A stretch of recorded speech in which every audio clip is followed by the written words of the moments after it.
Bem-vindos a mais uma exploração aprofundada aqui conosco. Hoje a gente mergulha nos capítulos 13 e 14 de Atos. É o começo da primeira viagem missionária de Paulo e Barnabé. Um momento, assim, super decisivo, né? Para a expansão do cristianismo. Exatamente. É um ponto de virada mesmo. E para guiar nossa conversa, a gente está usando bíblias de estudo, como a Holman, a NAA, e também um comentário bíblico focado em Atos. São fontes ótimas, trazem o texto, claro, mas também notas, contexto da época, mapas. Ajuda bastante a visualizar. Sim, visualizar é a palavra. A ideia é quase refazer essa rota no mapa que vem junto com o material, sabe? Entender como essa missão começou, os perrengues que eles passaram, os milagres, os confrontos e o que tudo isso significou para a igreja lá no comecinho. E tudo começa num lugar bem interessante, Antioquia da Síria. Que igreja, hein? Uma igreja vibrante, muito diversa, e os líderes que Lucas menciona ali, Barnabé, Simeão, chamado Níger, provavelmente da África, Lúcio de Cirene, também, né? Manaém, que é interessante, foi criado junto com Herodes Antipas, e Saulo, claro. Uma mistura cultural e até social bem rica. Totalmente. Manaém com conexões na corte, uau! Pois é. E é nesse clima, eles estavam lá, adorando, orando, jejuando, quando o Espírito Santo fala diretamente. É bem marcante isso em Atos. Essa ação direta do Espírito. Sim, a ordem é clara, né? Claríssima. Separem-me agora, Barnabé e Saulo, para a obra a que os tenho chamado. Mas olha que interessante, não é só o Espírito agindo isolado. A comunidade, a igreja, ela participa. Eles confirmam essa chamada. Como assim eles confirmam? Jejuando mais, orando, e aí impondo as mãos sobre Barnabé e Saulo. É um ato de comissionamento, de envio oficial pela igreja em resposta à direção do Espírito. Tem uma sintonia muito bonita aí. Entendi. Então, comissionados pelo Espírito e pela igreja. Para onde eles vão primeiro? O mapa ajuda aqui? Ajuda sim. O primeiro destino é Chipre. Faz sentido, né? É a terra natal de Barnabé. Eles descem de Antioquia para Seleucia, que era o porto, e navegam para lá. Chegam em Salamina e já começam a pregar. Onde? Nas sinagogas. Era o ponto de partida natural, né? Levando o evangelho primeiro aos judeus. E o João Marcos está com eles como auxiliar. Isso. Eles atravessam a ilha toda, pregando, até chegar em Pafos. Pafos era a capital romana da ilha, o centro administrativo. E lá em Pafos eles encontram duas figuras bem contrastantes, né? Gente prudente que quis ouvir a palavra de Deus. O procônsul era a autoridade máxima romana ali na província. E do outro lado? A oposição. Um sujeito chamado Bar Jesus, que era um mágico, um falso profeta judeu. Ele também era conhecido como Elimas. Elimas, o mágico. Magia era comum naquela época, né? Muito comum. Era usada para tudo, tipo cura, adivinhação, lançar feitiços, amuletos. Elimas provavelmente tinha uma posição de influência ali com o procônsul, talvez até ganhava dinheiro com isso. A chegada de Paulo e Barnabé era uma ameaça direta para ele. E aí rola o confronto. E é um momento chave para Saulo também, certo? Sim, é aqui que Lucas começa a chamá-lo predominantemente de Paulo, o nome romano dele. Faz sentido, né? Ele tá entrando cada vez mais em território gentil e é Paulo quem toma a frente. E como ele reage? Cheio do Espírito Santo, ele encara Elimas. E não pega leve, não.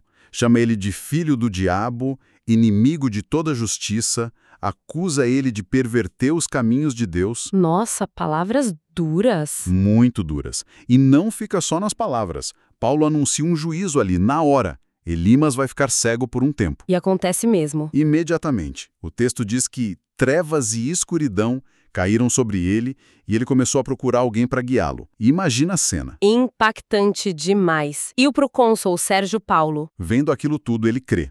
Ficou, como diz o texto, maravilhado com a doutrina do Senhor. É um padrão que a gente vê em Atos, o poder de Deus agindo de forma visível, através de milagres, para confirmar a mensagem e levar as pessoas à fé, mesmo autoridades romanas. Incrível. Depois dessa vitória espiritual em Chipre, a missão continua. Eles pegam outro barco. É isso? Isso. Navegam de Pafos para Perge, já no continente, na região da Panfilha, que hoje é a costa da Turquia. Mas aí acontece um contratempo, né?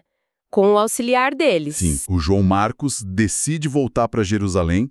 Lucas não explica o porquê aqui, mas a gente sabe por outras passagens que essa decisão criou um problema depois, especialmente para o Paulo. Ele não gostou nada disso. Fica essa ponta solta. Mas Paulo e Barnabé seguem viagem. Para onde? Eles sobem para o interior, para uma cidade chamada Antioquia da Pisídia, outra Antioquia, importante e diferenciada daquela da Síria. Era uma colônia romana estratégica, na região da Galácia, com uma comunidade judaica relevante e até um templo dedicado ao culto imperial. Chegando lá, o que eles fazem? O padrão de novo. Exato. No sábado, vão à sinagoga, ouvem as leituras da lei e dos profetas, e aí os líderes da sinagoga convidam eles para falar, para dar uma palavra de encorajamento. E Paulo aproveita a chance. É o primeiro grande sermão dele que Lucas registra em detalhes, né? Qual a linha de raciocínio dele ali? É um discurso muito bem construído. Ele começa conectando com a história que todos ali conheciam, a história de Israel, como Deus escolheu o povo, libertou do Egito, sustentou no deserto, deu juízes, o rei Saul e depois Davi. Preparando o terreno. Isso. Da linhagem de Davi, ele apresenta Jesus, o Salvador prometido por Deus a Israel. Ele menciona o testemunho de João Batista, que preparou o caminho, e aí o ponto central, a morte de Jesus pelas mãos das autoridades em Jerusalém, mas principalmente a ressurreição. Ele usa as Escrituras, Salmos, para provar que Deus o ressuscitou, que o santo não veria corrupção. E a conclusão? Qual a oferta? A oferta é poderosa. Por meio de Jesus é anunciado o perdão dos pecados e a justificação, ou seja, ser declarado justo diante de Deus. E ele faz um contraste importante. Essa justificação é algo que a lei de Moisés não podia oferecer completamente. É um foco na graça, no cumprimento da promessa divina em Jesus. Bem diferente do discurso de Estevão, que focou mais na rejeição de Israel aos profetas, né? Sim, o foco de Paulo aqui é mais na oferta da salvação que chegou. E ele se dirige não só aos judeus, mas também aos tementes a Deus que estavam ali. Quem eram esses tementes a Deus? A gente ouve falar deles bastante em Atos. Eram gentios, não judeus, que se sentiam atraídos pelo monoteísmo e pela ética do judaísmo. Eles frequentavam as sinagogas, adoravam o Deus de Israel, liam as Escrituras, mas não tinham se convertido totalmente ao judaísmo, não eram circuncidados. Era um grupo muito importante e geralmente bem receptivo à mensagem do Evangelho. E qual foi a reação inicial lá em Antioquia da Pisídia? Foi muito positiva. Muitos judeus e esses gentios tementes a Deus ficaram interessados, pediram para Paulo e Barnabé falarem mais sobre isso no próximo sábado. Até seguiram eles depois do culto, conversando, parecia que ia ser um sucesso. Mas a coisa vira, né? Vira completamente.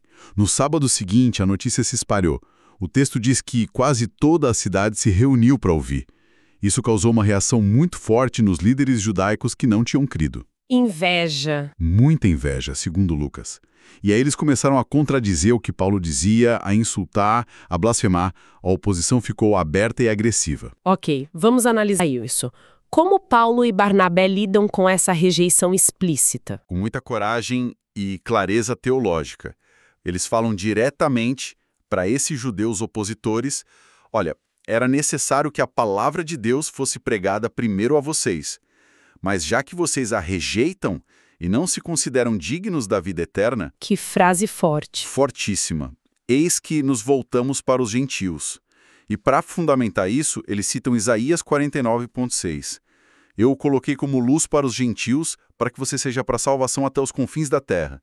É um momento programático, sabe? Deixando claro que a missão agora se expande oficialmente para os não-judeus por causa da rejeição de parte de Israel. E qual o impacto dessa declaração ali na hora? Para os gentios presentes, foi motivo de muita alegria. Eles glorificaram a palavra do Senhor. E Lucas faz uma observação teológica importante. E creram todos os que haviam sido destinados para a vida eterna. Mostra essa dinâmica complexa entre a soberania de Deus na salvação e a resposta humana de fé. Mas a oposição não desiste, né? Não mesmo. Os líderes judaicos influentes conseguem apoio das mulheres importantes da cidade e das autoridades locais. Incitam uma perseguição e conseguem expulsar Paulo e Barnabé do território deles. E eles O que fazem? sacodem o pó dos pés, um gesto simbólico judaico que significava romper a comunhão, mostrar que não queriam mais ter parte com aquela rejeição. E seguem viagem para a próxima cidade, Icônio. Mas olha que interessante. Apesar da perseguição e da expulsão dos líderes, os discípulos que ficaram em Antioquia estavam cheios de alegria e do Espírito Santo. A obra continuava. Que resiliência! Chegam em Icônio. Hoje é Konya, na Turquia. E lá, Mais do mesmo. basicamente, o padrão se repete. Vão à sinagoga, pregam. Resultado, um grande número de judeus e também de gregos, gentios, creem. Mas, de novo, os judeus que não creram se opõem e começam a incitar os gentios da cidade contra Paulo e Barnabé. Mas parece que eles ficam mais tempo em Icônio, né? Ficam sim, bastante tempo, diz Lucas, e continuam falando ousadamente acerca do Senhor. E Deus confirmava a mensagem, como? Com sinais e prodígios realizados por meio deles. É nesse contexto, aliás, que Lucas chama os dois de apóstolos. Ah, interessante. Normalmente a gente pensa nos 12 e Paulo. Barnabé também é apóstolo aqui? Boa pergunta. A palavra grega apóstolos significa literalmente enviado. Tem o sentido mais técnico dos 12 e Paulo que foram comissionados diretamente por Cristo ressuscitado. Mas também tem o sentido mais geral de mensageiro ou enviado com uma missão específica. Aqui, parece que Lucas usa nesse sentido mais amplo, referindo-se a eles como enviados pela igreja de Antioquia, sob a direção do Espírito Santo. Então, sim, nesse contexto, Barnabé também é chamado de apóstolo. Entendi. Mas a pregação e os milagres dividem a cidade, né? Dividem sim. Uma parte fica a favor dos judeus opositores, outra a favor dos apóstolos. A tensão cresce tanto que surge um plano concreto envolvendo tanto gentios quanto judeus e seus líderes para maltratarem e apedrejar Paulo e Barnabé. E aí eles fogem de novo. Fogem. Percebendo o perigo, eles escapam para cidades da Licônia, Listra e Derbe, que ficavam na mesma província romana da Galácia, e continuam pregando o evangelho lá. Listra. Aqui a história fica bem diferente, né? Não parece ter uma sinagoga proeminente. Exato. Era uma cidade mais pagã, e o evento central ali é uma cura espetacular. Havia um homem que era aleijado de nascença, nunca tinha dado. Paulo fixa os olhos nele e o texto diz algo fascinante. Paulo viu que ele tinha fé para ser curado. Uau, ele percebeu a fé do homem. Parece que sim. E aí, com autoridade, Paulo ordena: fique em pé. E o homem dá um salto e começa a andar. Um milagre inegável. E a reação da multidão, imagina um espanto. Foi além do espanto. Foi uma reação totalmente baseada na cultura e religião pagã deles. Eles começaram a gritar, na língua local, a licaônica, que Paulo e Barnabé provavelmente não entenderam de imediato. E o que eles gritavam? Os deuses desceram até nós em forma de homens. Foi isso que eles concluíram. Identificaram Barnabé, talvez por ser mais velho ou ter uma aparência mais imponente, como Zeus, o deus principal do panteão greco-romano, que os romanos chamavam de Júpiter. E Paulo? Paulo, por ser o que mais falava, o porta-voz, foi identificado como Hermes, o mensageiro dos deuses, chamado de Mercúrio pelos romanos. E aqui as coisas tomam um rumo totalmente inesperado. Por que essa identificação específica? Tinha um porquê. Os comentaristas explicam que existiu uma lenda antiga bem conhecida naquela região, registrada pelo poeta Ovídio, sobre Zeus e Hermes visitando a Frígia, região próxima, disfarçados de homens. Como foram mal recebidos em geral, exceto por um casal de idosos, eles puniram a região, mas recompensaram o casal. Então, a ideia de deuses visitando em forma humana não era estranha para eles. Pelo contrário. Faz sentido a reação, então. E a coisa não parou nos gritos, né? Não mesmo. O sacerdote do templo de Júpiter, que ficava ali na entrada da cidade, levou touros e grinaldas até os portões. A intenção era oferecer sacrifícios a Paulo e Barnabé como se fossem deuses. Que situação! Como eles reagiram quando perceberam o que estava acontecendo? Com horror absoluto. Assim que entenderam a intenção, eles rasgaram as próprias roupas. Era um gesto judaico forte para expressar indignação, luto ou repúdio a uma blasfêmia. Correram para o meio da multidão tentando impedir aquilo. Que contraste com o rei Herodes Agripa, lá em Atos 12, que aceitou a aclamação divina e foi julgado por Deus, né? Exatamente. Paulo e Barnabé gritam: Senhores, por que estão fazendo isso? Nós também somos seres humanos como vocês. Tentam desfazer o mal-entendido na hora. E como eles pregam o evangelho para essa multidão pagã que não tinha o fundo das escrituras judaicas? Eles adaptam totalmente a mensagem. Não citam a lei ou os profetas. Falam do Deus vivo, aquele que fez o céu, a terra, o mar e tudo o que neles há. Apontam para a revelação de Deus na natureza, na providência comum, as chuvas que ele manda, as colheitas, a comida, a alegria que ele dá. É uma abordagem a partir da criação e da bondade de Deus visível a todos. Conseguiram impedir o sacrifício. Sim, com muito custo, diz Lucas, eles conseguiram dissuadir a multidão. Mas a tranquilidade durou pouco. Ah, não. O que aconteceu? Chegaram os judeus. De onde? Justamente de Antioquia da Pisídia e de Icônio, as cidades de onde Paulo e Barnabé tinham sido expulsos. Eles vieram atrás. E conseguiram virar a multidão contra eles. Conseguiram, persuadiram o povo, e aquela mesma multidão que momentos antes queria adorar Paulo e Barnabé como deuses, agora se volta contra eles com violência. Apedrejaram Paulo. Apedrejaram? Até que ponto? A ponto de o arrastarem para fora da cidade, achando que ele estava morto. Foi brutal. Meu Deus. E ele morreu? Foi o que pensaram. Mas aí os discípulos provavelmente já haviam alguns ali em Listra, talvez o jovem Timóteo, que era de lá, se reuniram ao redor dele. E então, algo extraordinário acontece. Paulo se levanta. Milagre. Ou uma resistência incrível. Provavelmente uma mistura dos dois. Ele se levanta e o mais impressionante, ele volta para a cidade de onde tinha acabado de ser arrastado como morto. Que coragem, que determinação. Incrível. Alguns comentaristas até ligam essa experiência de quase morte com aquela visão do terceiro céu que Paulo menciona em 2 Coríntios 12, né? Sim, é uma possibilidade levantada. A cronologia é difícil de precisar, mas o trauma físico e a experiência espiritual poderiam estar conectados. De qualquer forma, no dia seguinte, ele e Barnabé partem para Derbe. E em Derbe, a última cidade dessa etapa, O ministério parece ter sido mais tranquilo e bem-sucedido. Lucas diz que eles pregaram o evangelho e fizeram muitos discípulos. Foi um tempo de semear e colher, sem menção de perseguição direta ali. ufa, um respiro. E depois de Derbe, o que eles decidem fazer? Voltar para casa, para Antioquia da Síria. Sim, mas o caminho de volta é o que chama a atenção. Em vez de pegarem uma rota talvez mais curta ou segura para leste, direto para a Síria, eles decidem refazer o caminho, voltar passando por Listra, Icônio e Antioquia da Pisídia. Mas voltar para os lugares onde quase foram mortos. Por quê? Qual o sentido de correr esse risco todo de novo? Essa decisão mostra muito sobre o coração deles e o propósito da missão. Não era só fazer convertidos e ir embora. Era estabelecer igrejas sólidas. Lucas explica o porquê da volta. Eles foram fortalecendo o ânimo dos discípulos e exortando-os a permanecerem firmes na fé. Então era um trabalho de consolidação. Exatamente. E eles foram bem realistas com os novos crentes. A mensagem não era de facilidade. Pelo contrário. É necessário que, por meio de muitas tribulações, entremos no reino de Deus. Estavam preparando o pessoal para as dificuldades que certamente viriam. E fizeram mais alguma coisa nessas igrejas que estavam revisitando? Fizeram algo crucial. Estabeleceram liderança local. O texto diz que eles designaram presbíteros em cada igreja. Presbíteros ou anciãos eram os líderes espirituais responsáveis pelo ensino, supervisão e cuidado da comunidade. E fizeram isso com oração e jejum, encomendando esses novos líderes e as igrejas ao Senhor.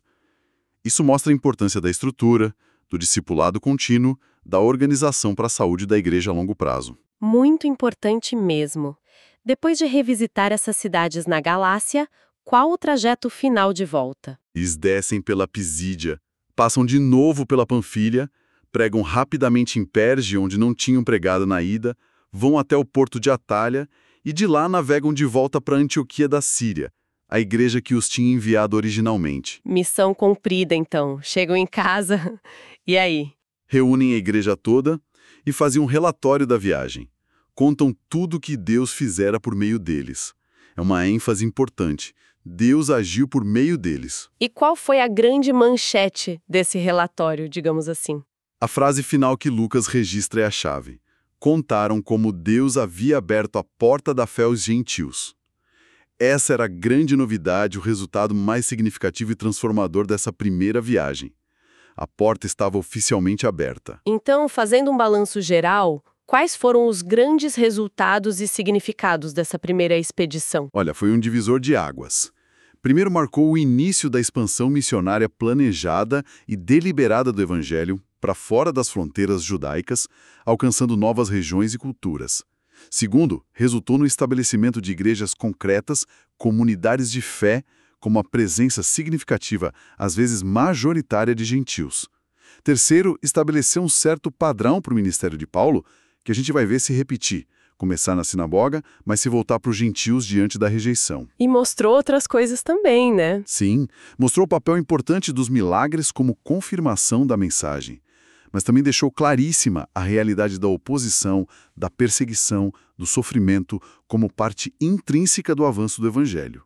E, por fim, essa viagem de volta destacou a importância vital do acompanhamento, do discipulado, de estabelecer liderança e estrutura para que as novas igrejas pudessem sobreviver e crescer. Resumindo bem, então, a iniciativa clara do Espírito Santo, a coragem deles de enfrentar a oposição violenta, os milagres dando suporte à palavra, aquela confusão cultural toda lá em Listra, a resiliência absurda de Paulo depois de ser apedrejado e esse cuidado final em fortalecer, organizar e preparar as novas comunidades. Realmente, a porta da fé aos gentios foi aberta. Exatamente. E sabe, pensando em toda essa narrativa, talvez fique uma reflexão para a gente. Vendo a oposição ferrenha, o sofrimento físico que Paulo e Barnabé enfrentaram quase que imediatamente após responderem ao chamado do Espírito, o que isso nos diz sobre a natureza de embarcar em algo novo e desafiador, mesmo quando a gente sente que é uma direção divina? Será que o sucesso fácil, a ausência de problemas, é sempre o melhor termômetro para saber se estamos no caminho certo?